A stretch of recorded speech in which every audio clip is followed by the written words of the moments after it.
Hello and welcome to the Ratnest podcast, episode number 39 with Zion Hilliker. Hey! What's up, Oh, dude? you got me choked up, bro. Dude, it is good to see you, man. It has been a long time. It has been. It's been way too long. I was thinking about the last time I saw each of you, and I think saw you at an MCJC show. Oh, it has been a while then. Yeah, it's been a real long time. And then Matt, shit, I couldn't like pinpoint it because like the funny thing is like Matt and I. So, a good story I have about Matt is before my wife got pregnant. Matt and I were talking about doing this trip. Like we were serious about it. I was going to bring this up to you. I literally one of the things I was going to bring up to you, but go ahead. Yeah. Oh man, it was so like we were just at. I had just lost my job. I think Scene Green was kind of dissolving, and we were both like at the like crossroads in our life, and I had just started dating my wife, but it wasn't serious yet. Well, not yet, because I quickly found out she was pregnant, and then this like we had planned this trip. We were going to go to Patagonia, backpack or ride our bikes. We were kind of figuring it all out. And we were serious about it. We were starting to do the research. We were starting to put things together, like how much money we needed. And we were putting some things in play. And then, yeah, as soon as that happened, I was like, yeah, dude, I'm out. I got a kid on the way. Like, baby on board.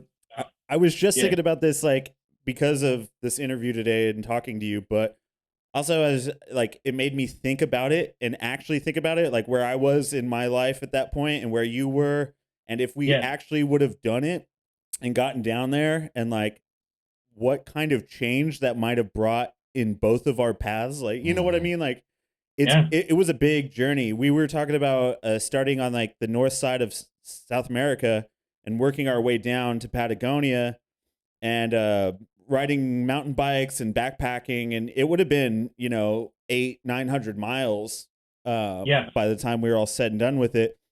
And that's just ridiculous for anyone, but like now that I did this little trip with Steve this last year and that was like less than 300 miles, I was like, damn, dude, to do 900 in a place where you don't know anything. I don't know anything. I don't even speak the language. Yeah, like my Spanish is for shit. My last name might be Paramo, but dude, when people speak Spanish quickly, I have no idea. Like I pick up on words, you know what I mean? Yeah.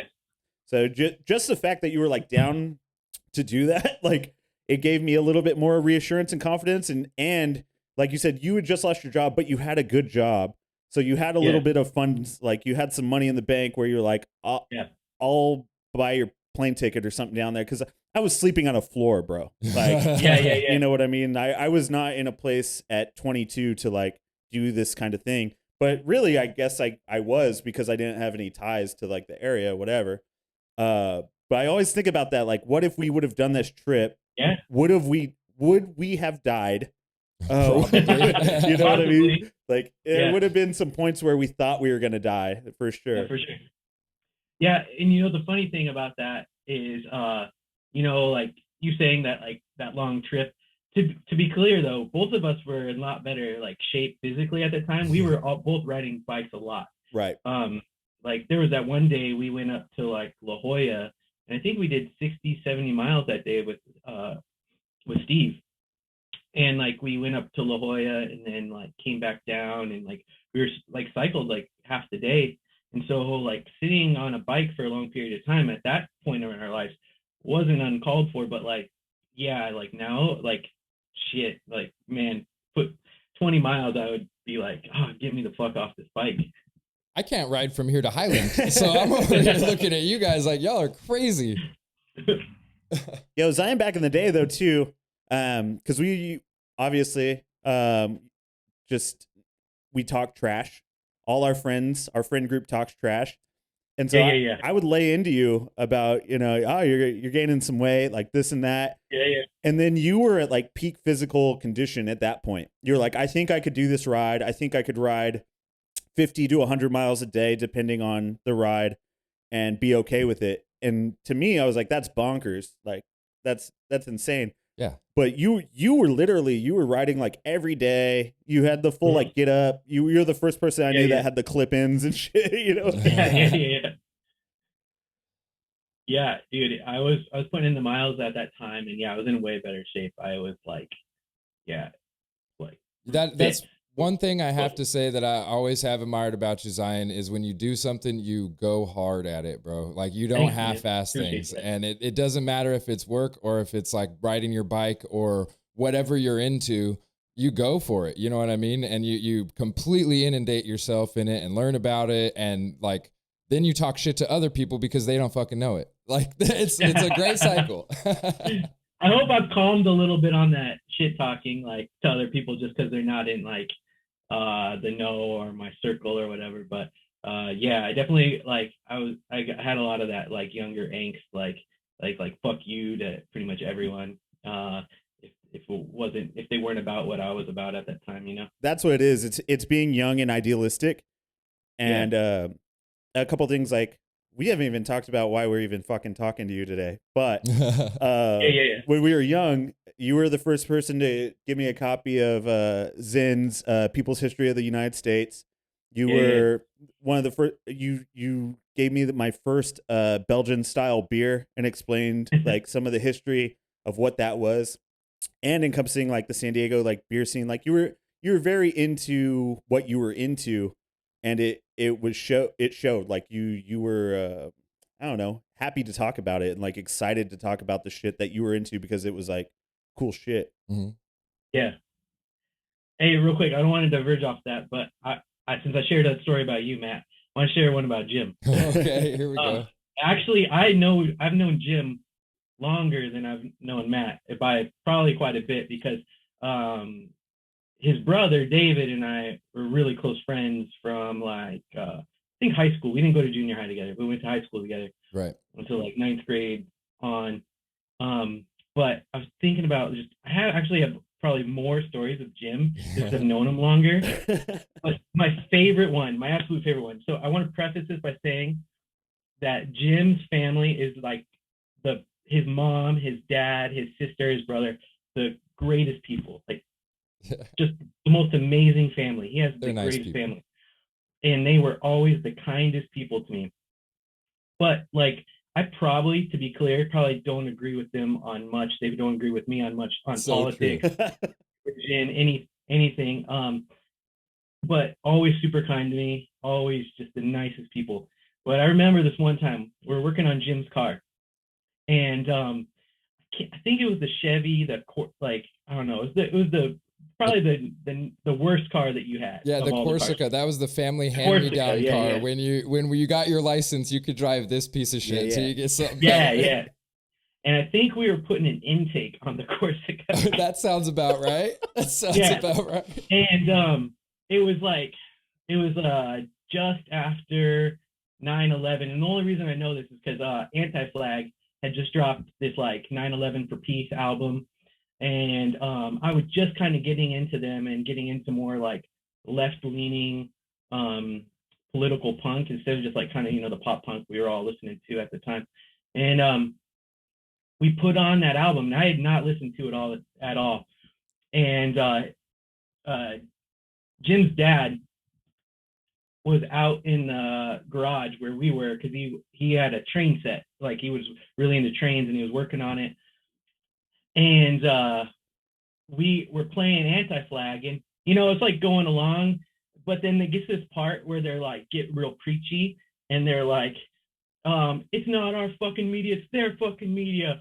It's time to raise up, like all this anti-right wing stuff, and your dad just comes in and is like, you need to shut this off. Yep. And I was like, and your dad's so soft spoken, and like I never heard him say anything, and I was like, oh man, like probably not the best audience for this album right now. So the part of that story that you probably don't know is we were working on the car, it's bumping, we turn it off, and now there's no music, and we finish working on the car and you take off.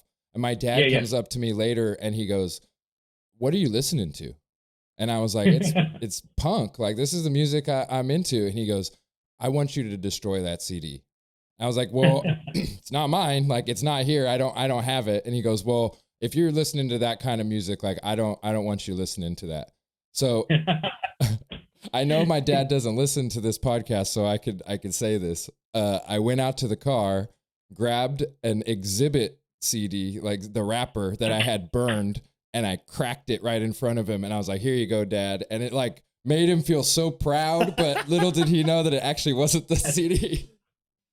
And then yeah, he never. I remember with mine, I just bought it. Yeah, and it so, was absolutely yours, but that. he didn't believe that it wasn't mine. He thought I was lying to him, like, "Oh yeah, sure," you know. And so I had to prove to him, like, "Here it is, crack a CD in front of you." But then you go off and you do music and you're rapping and like involved in all this like shit that's arguably just as vulgar, like crazy as Anti-Flag would have been. For sure. Right? It's like, well, and they were like, "That's cool."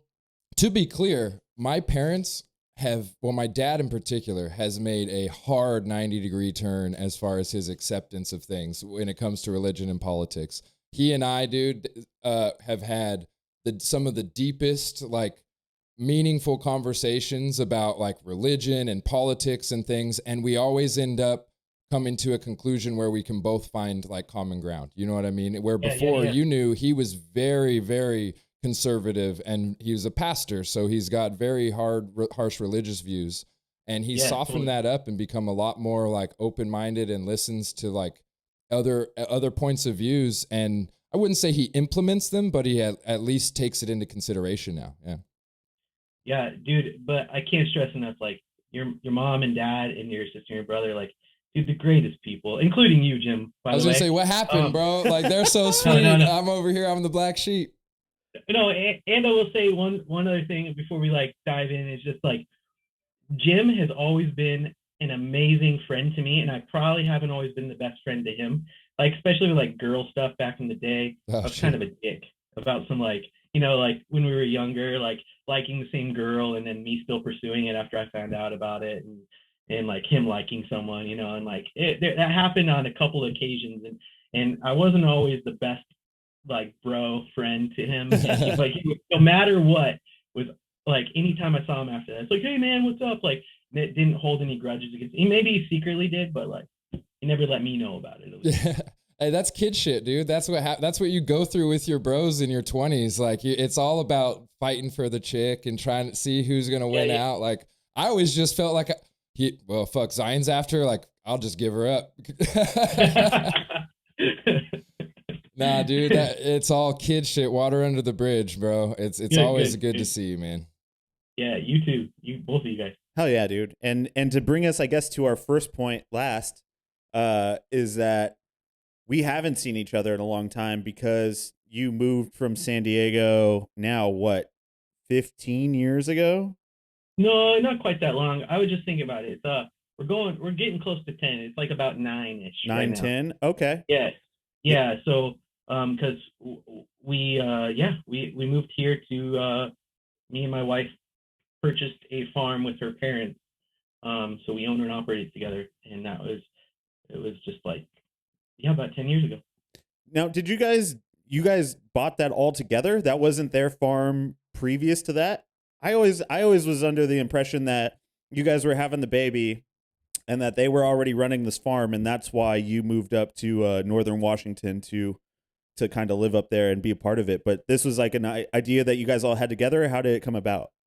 So long story short is my sister-in-law is a doctor, and she got a job after her and her family were discussing about, they were living in Colorado and they wanted a way to kind of get out of a big city and get somewhere more rural.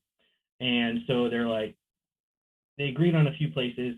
She put her resume out and she got hired up here in Port Angeles, which is about 15 minutes from where I'm at in the city of Sequim is where I live. Port Angeles is probably more well known, and it's about 15 minutes from here.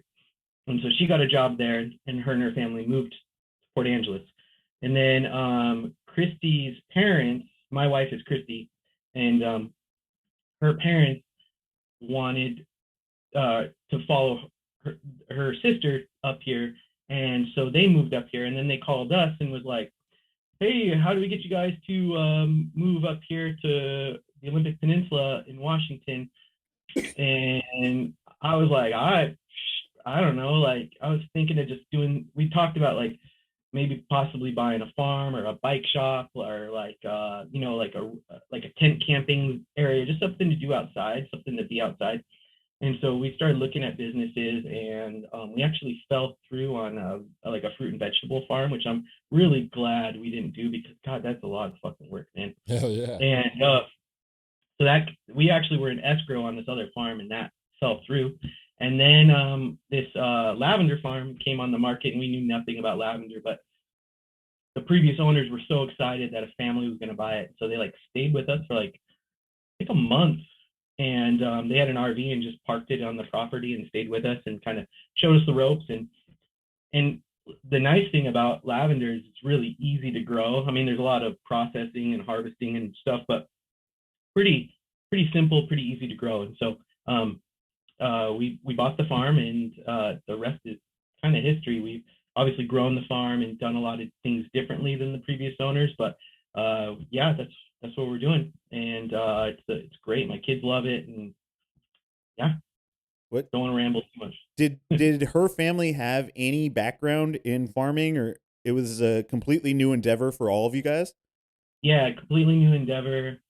We just knew we wanted to do something outside, so that was like the driving factor, just like something like more physical labor. I always had like more mental jobs, like sitting on a desk, uh, number crunching stuff, and so this was for me exciting too, because I wanted to just change. Like I had a good job, I had a pretty good job. Um, Even though we were talking about, I lost the job, but then I went back to that same company. I was doing pretty well in you know, as far as like the measures of success in our society are concerned. But yeah, like with anything, I was doing that for about 10 years, and I was tired of it and Mm. burnt out. And so um, this was like one of those things that I didn't had no clue it was going to happen. Like it was really just a whim, like the Christy's sister moving up here, and then her parents asking us to join her, and them up here. I really didn't know what to think at the time, but it seemed like and a way to get out of what I was currently doing, and to really just like try something new. It was scary. It was really Oh, I scary because bet. Yeah, I remember I had having a conversation with you when it was all happening. Like, you came over and we, walked across the street and got lunch at Pokey's, and you were like, "I don't know what's gonna happen." Like, I yeah, I said yes to this thing, possibly, but I mean, she's pregnant. Like, this is all new. You were really just kind of trying to like work things out and didn't really have a game plan. So to see you now, this many years later, and you guys are like thriving and the farm is thriving, and you guys have a couple kids now. It's like, it's insane to see just the progression, because I remember that day when you were like, she's pregnant, like I don't know what I'm gonna do. yeah, it was scary. I just knew like so when my wife got pregnant, I was like um she clearly expressed her excitement about it. Not that it was planned on either of like for either of us, but she clearly expressed that this was something she wanted to move forward with. And so like that discussion of like uh, what are we gonna do was kind of out the table. So it was more about like what am I gonna do? Yeah. And so I really thought about it, and I was 28, 29 at the time. I can't remember. Like 28 when we found out. And then yeah, so I was, like, I mean, I was still young, but I was getting to that age where you start thinking about children, thinking, I know. Yeah. And so like I was like, all right, let's do this. This is good.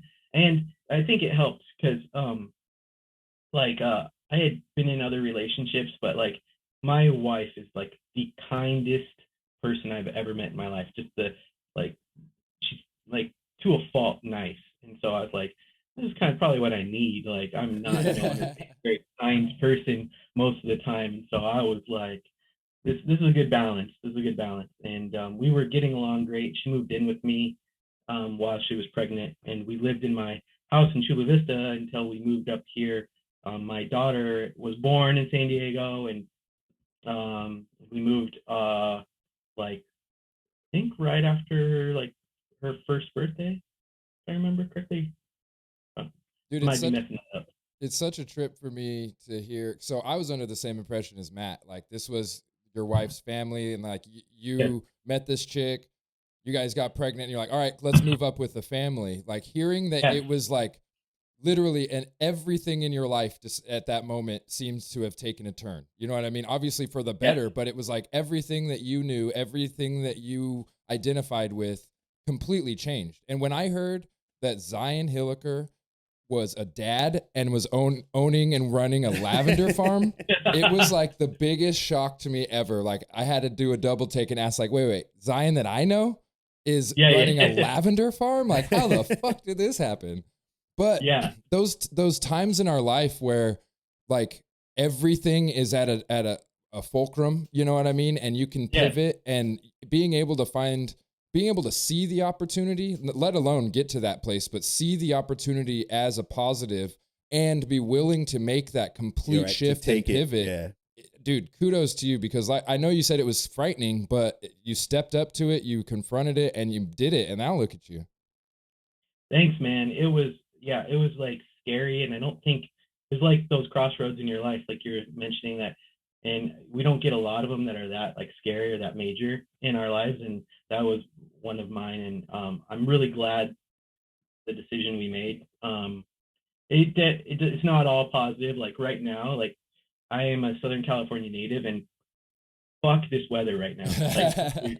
Like I've never thought I'd be one of those like older people. Like I need a winter home. I fucking need a winter home. Yeah. Get out of the rain. And probably somewhere in like La Quinta, Palm Springs, riding around Matt's house. Like I just wanna I'm gonna be your neighbor. Dude, get it. Calm down. There's real estate. It's getting more expensive though, even out in the desert. Like for Southern California, everything has just jumped up. I mean, this isn't a financial podcast by any means, but yeah, it is. It is nuts to see just what your money could have got you like when we were kids, and then now what prices are like, and we relatively make the same amount of money that we did when we were kids. You know, it's like inflation has worked in certain ways where it's like, you know, minimum wage hasn't got up that much, but the average price of housing in Southern California is just insane. So we're lucky to be where we're at. And like, I honestly, I would have stayed in San Diego probably the rest of my life. And, you know, you never know. You might still might move back down there, but it was just so outrageous down there that we couldn't afford anything, you know? Yeah. I've talked to, not to dive into the financial stuff too much, but you know, you always hear those like, or you see those like ads on, you know, social media is like, how did this millennial learn how this millennial bought their house, you know, in their early 20s, and then you just read down, it's like parents, $100,000. Yeah. Trust. I was gonna say they had a trust from the time they were like a child. Yeah, it's always something like that, and so yeah, the only reason I was ever able to buy a home in San Diego is because the market crashed. So like when everyone was scared, I was like, holy crap, this might be the only time in my life that I can afford something in San Diego. And and it wasn't great. It was in Chula Vista, which wasn't like a desirable area at the time. And so that's it. I can't imagine trying to buy a house there now. Like I couldn't do it. Right. Period. Like it's impossible unless you already have some sort of like backup of wealth. Yeah. Yeah. So we've talked about kind of how we've known each other over the years, and like, you know, went to high school together, played music together, rode bicycles together, hung out, drank together. Yes. But let's really dive into like what you're doing with B&B. Like, how long have you guys been there now? You said 9 years. Yeah, it's we're going on our 9th season. January was when we moved here that first year, and that's when we took over. And so we're just gonna be rolling into our 9th year. And so what do you guys do on the farm? Like obviously you grow lavender. I know I've seen you guys have a couple different types, but tell me, once the lavender's harvested or like you grab it, what do you guys do? Oh, okay. So we grow about 14,000 lavender plants. When we bought this farm, it had about 4,000. So we've grown quite a bit. We're like by far like the largest grower of lavender in our area now. And what we do with it is, for the most part, we dry it. So we cut it by hand, and each plant will produce about a dozen handfuls. So, 14,000 times, even if you just say 10, we're cutting about 140,000 to 200,000, depending on the size and age of the plant, of bunches of lavender. And then we rubber band them out in the field, take them over to our barn. And we have this old, like, 100-year-old barn, and we have chains hanging from the rafters, and we clip the bunches of lavender to the chain using a little paper clip. So we just stick the paper clip in the rubber band that the bunch is on, and then make a little hook off that paper clip. We just pull a little piece out, then clip it on the chain, and then we go from the bottom all the way to the top, and it sits there for about 3 to 4 weeks. And then once it's dried, we'll either sell those bunches wholesale to like mom and pops places, up to like big box stores like Crate and Barrel, Michaels, stuff like that, or we will strip the buds off and then use the little lavender buds to make all sorts of different products in our gift shop. The other thing that I kind of focus on, in what like my main focus on our farm, is the essential oil distillation. Yeah. And so we will cut the lavender fresh. We don't dry it for that, but we'll cut it fresh at this like very opportune time. You wait till it's fully flowered, till all the flowers are open. It's kind of looking actually pretty shabby at this point, but this is when the plant has the most amount of oil in it. We'll cut it, and then basically it's kind of like steaming vegetables. If you think about, like, you have like a pot and a little steaming basket, the same process. You use a still, like, to make alcohol, Mm-hmm. but it's much different. You put like a basket in there, you put water, and then you put fresh plant material to the top, and you pack it in there really, really tight, seal everything up, and then basically you steam it, and the steam rises up. The heat causes the lavender to release its oil, and then the steam carries that oil up, and then you just push it over to a separate unit. The steam pushes it over, and then you have a cooling unit, which then cools the steam back down, turns it back to liquid, and then it pours out. And we all know water and oil don't mix, and so the oil floats on top, the water goes to the bottom, and then you can easily see where they separate. You drain them, and then you run it through a filter, just because some dirt and debris come along with it. And then we have the pure lavender oil, and that's where we make all of our soaps and lotions and stuff like that. And that's like how we make all the products that we sell in our store. And back to like what you were asking earlier about, like, what we actually do is, when we bought this farm, there wasn't the previous owners, where it was more of like they were retired, and they grew a little bit of lavender, and they dried it, and then they wholesaled it. They didn't have a gift shop, stuff like that. And so that was something that my wife Christy and I really took on, was to like get people to visit us. Yeah. So we opened a gift shop on our farm, and now we get thousands of visitors every year on our farm, and we make all of our own products, start to finish.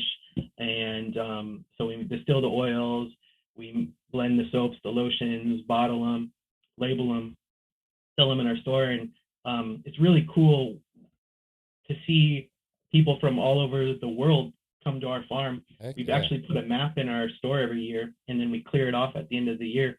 But we'll start in May when we open, and we close at the end of September. We have people that visit put a pin in the map, and by the end of the season, it's crazy how many pins there are, and they're from all over the world. And That's cool. Because one of my biggest fears moving here, having a child and now having two, was the lack of diversity up here. It's pretty white, and it's got to be hard for you. Yeah, yeah.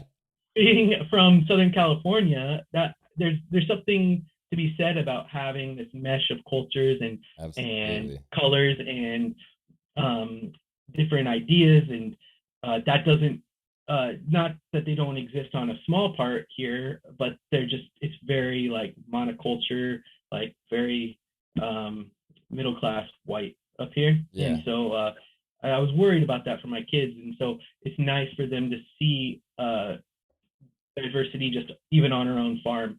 and then get to experience a little bit of that, because they're definitely involved. Like, even though we're running the shows, and they're out there helping us when they can. They're 6 and 10, well, almost 10 um, now, and so they're not quite there, like, checking people out, but they help in their own way. That's really Yeah. cool, man. I like to hear that you expanded it and made it more of like a public, like open. It's almost reminds me of like the apple orchards up in Oakland right here. You know, it's a family Yeah. farm that then they open it up to the public and you can get their ciders. That's kind of what I'm picturing as you're saying it. And that is even down here for that. I live right here. I still love going up to the Yeah. farm and walking around and picking apples. Yeah. So I can only imagine like everyone from around the world is coming to see you, but also you've got to be little like a local celebrity or your farm has to be known around there. Yeah, it definitely happens. Like, we'll meet people and they're like, "Oh, you own that farm," and it's always cool that when that happens. But yeah, it's like one of those things up here. A lot of people don't that live here don't visit the lavender farms because it's like they live here. It's like when you live in San Diego, you don't really go to the beach, right? Got you. You Yeah. know, like, Yeah, you yeah. forget that it's there. But I agree with you. When I was in the Inland Empire, Oak Glen was like one of my favorite things to do every like fall. Yep. It's still like I love doing that when I go see my mom.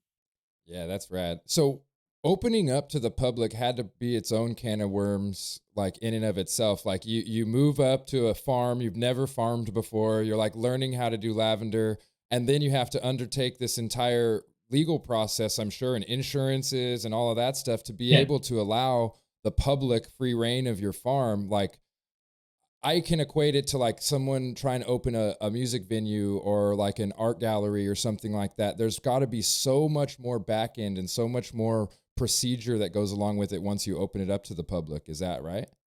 Yeah, uh, to definitely. And luckily, having a four-person farm, so I always a lot of like the I'd say pushing to like open a retail shop was a lot of the responsibility of like Christy and myself.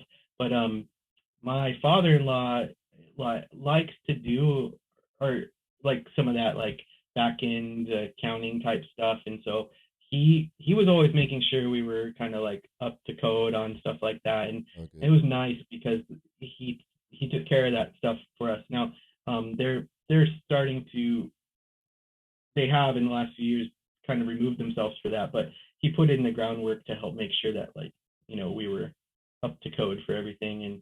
And but now, yeah, that's on my lap, but it's pretty like self-sufficient now as far as like Did you the guys legality. ever? Did you guys have to like any major hurdles like starting out in the first few years? Like, was there anything that you just hit a wall on that you're like, how are we gonna figure this out? Yeah, I mean, I mean, with just with the expansion alone, are you saying you went from 4,000 to 14,000? That's, I mean, a three times expansion like that. That's pretty big shit. yeah, and so there was so many like different, like, I could give like anecdotes of like we did this and like we ran into this, but there, like, in the most simple terms, is we just tried a lot of different stuff out, and just worked hard early on. We and I can't stress enough how much like family helps. Like, um my wife's side of the family would come out, and like when we plant a new field, they would like come take a vacation here and like Work the help us. field. Yeah, like roll out. We put a weed barrier down on the ground and roll it out and staple it into the ground, and or plant the plants. When we plant an acre of lavender, that's one little plant at a time, and we're putting in like 3,600 in an acre, and so that takes days, Yeah. and it's on your hands and knees the whole time, and it's not fun. Putting one or two lavender plants planting is like, oh, that's fun, but by your 10th, you're just like, oh, okay, I'm done. And so now just having that like family aspect, like Christy's family is pretty tight knit, and so they would come and help us quite a bit, and it was. Uh, but back to your question, Matt. Sorry, I got off on a tangent there, but I'd say like the biggest hurdles we had were just like not knowing anything, and then just having to ask around, and but we have a community, like this area where we live has a very specific climate for growing lavender. And so the other farms around here were very helpful in like, hey, this is how you do this. But it was like searching out, like we have a guy up here that's into the plants, like he propagates the plants. And then we have another one that's more into like oil distillation. So anytime we would want to go down a different venture or like learn about a different aspect of what we were doing, we had to figure out who that person was in our community. And luckily they're all great, kind people, and they all like it's really a village of people that really trying to make this area succeed in this one type of like agrotourism and crop production. Yeah, and with that crop production, because I know, I mean, it's a popular way of farming in the sense that I don't know, say across America, the Midwest, you say example of like corn farms, and all Yeah, they plant is corn, and they get subsidized to either manufacture or not manufacture corn, depending on that year and what yeah. the government has to say in it. Was there ever a point where you guys thought about doing something other than lavender, or was it always like lavender is what we're gonna do? This is what we do. Well, we actually, when we bought the farm, the previous owners grew golden seal and ginseng. They're like kind of pseudoscience herbs that people Right, right. use to make themselves feel better.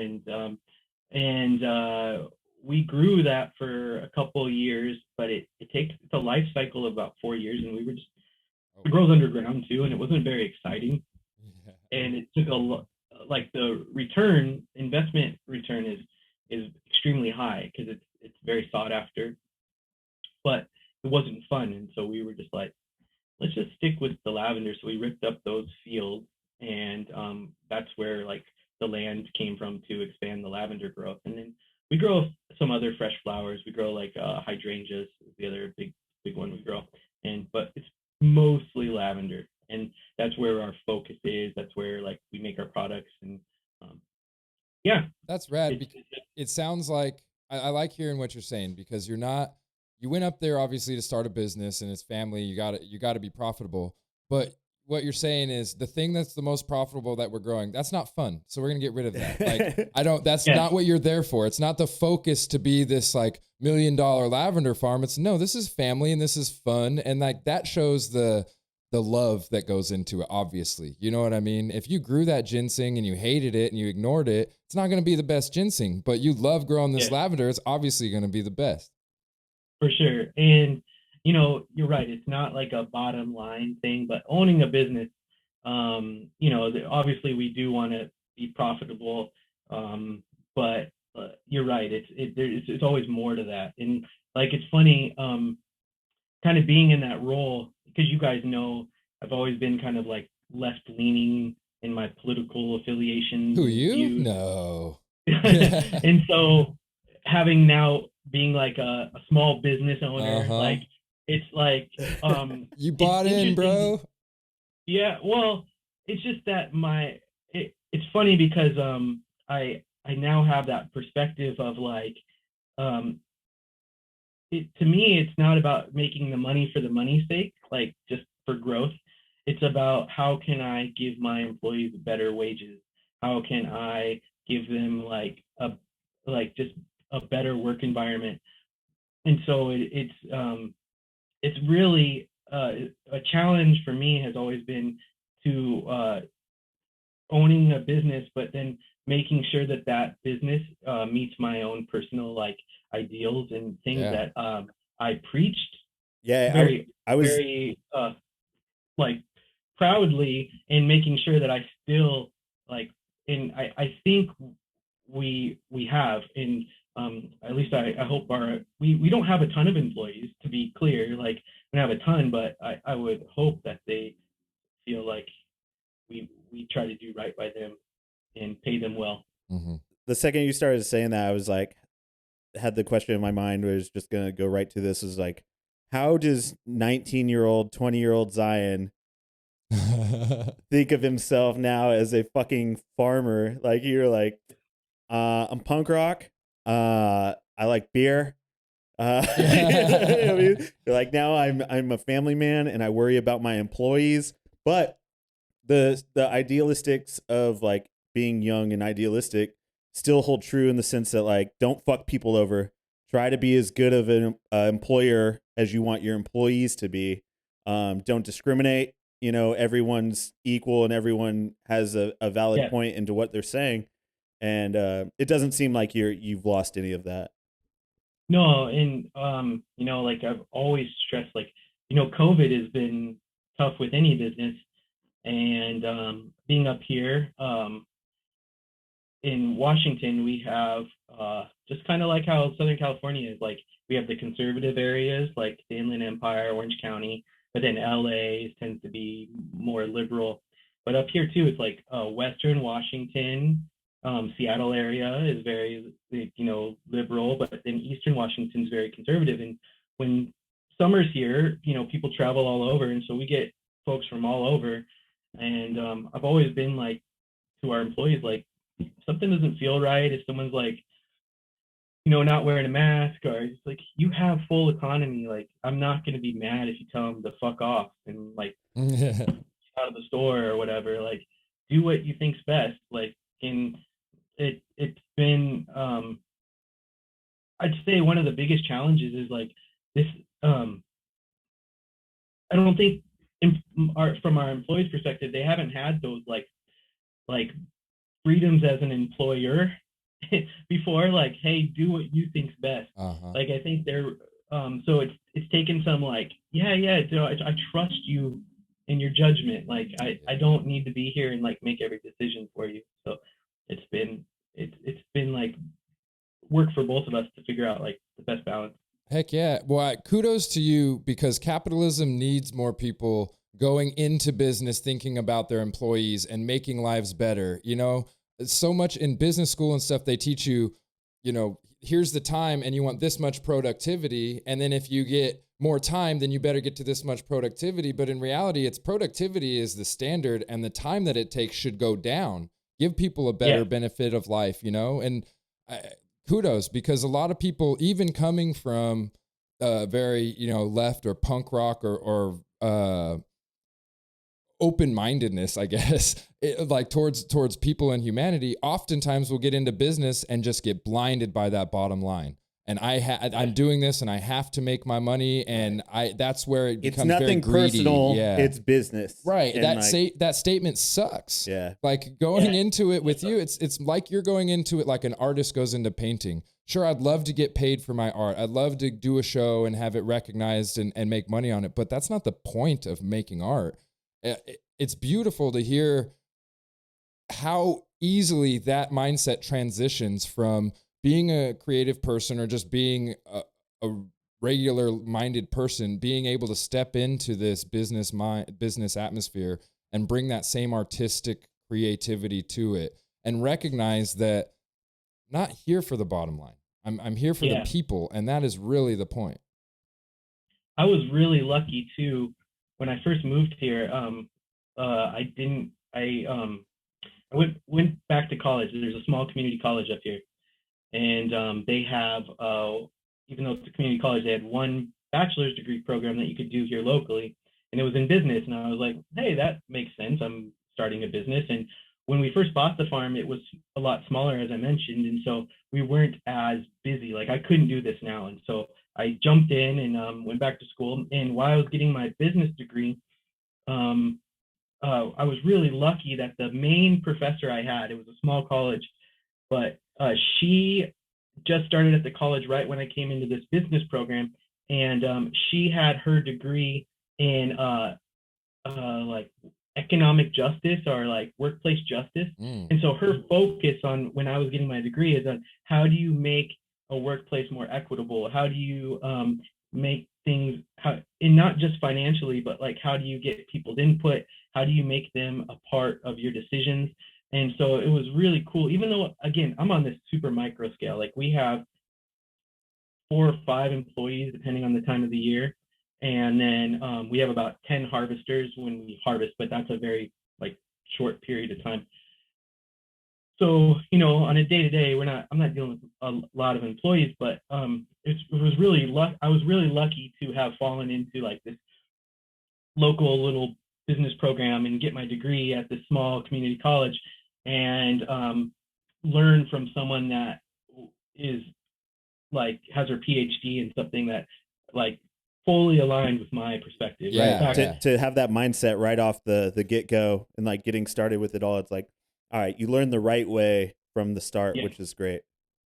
Yeah, and like we've done in the off season, we occasionally will do like I organize with a few people up here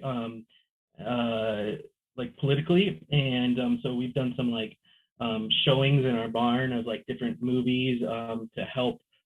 We have a prison up here, and because it's so far up here, they don't get a lot of the same visitors that other prisoners will get, like as far as like classes and things like that. Mm-hmm. So there's been some organization to help out those prisoners up here, and so we've done a little bit of organization for that, and it's really cool because my professor comes to those now, like into right like on. those like this like full circle now, and yeah, I can't say enough about how lucky I was to have that experience too. Oh yeah, dude. That's rad. Dude, well, we're about to wrap up here. Is there anything we can put out there? I mean, where people online can find you at B&B Family Farms? Is that the website? Yeah, just bbfamilyfarm.com, and then like all of our social media is like at BB Family Farm, and it's like probably not the demographic for most of the listeners to this podcast, but we're doing cool stuff, Yeah. and it's still cool to follow and like see what we're doing, and even if like lavender oil isn't your thing, it's like just check us out, follow us, and we're doing good positive things here. Hell yeah, That's dude. awesome, man. Love seeing it. Love hearing it. I'm gonna wrap this up, but stay online real quick because I want to keep talking to you if you got the time. But I'm gonna just do the cold outro thing here. So this has been another episode of the Ratnest podcast. You can find us every week on YouTube for videos and any streaming platform for the audio. Go to ratneststickercode.com for pins, stickers, prints, original artwork, and more. Go to BB Family Farms if you like lavender, and check them out on all social media. This has been Zion Hilliker and Jim. Jim. We'll catch you next week.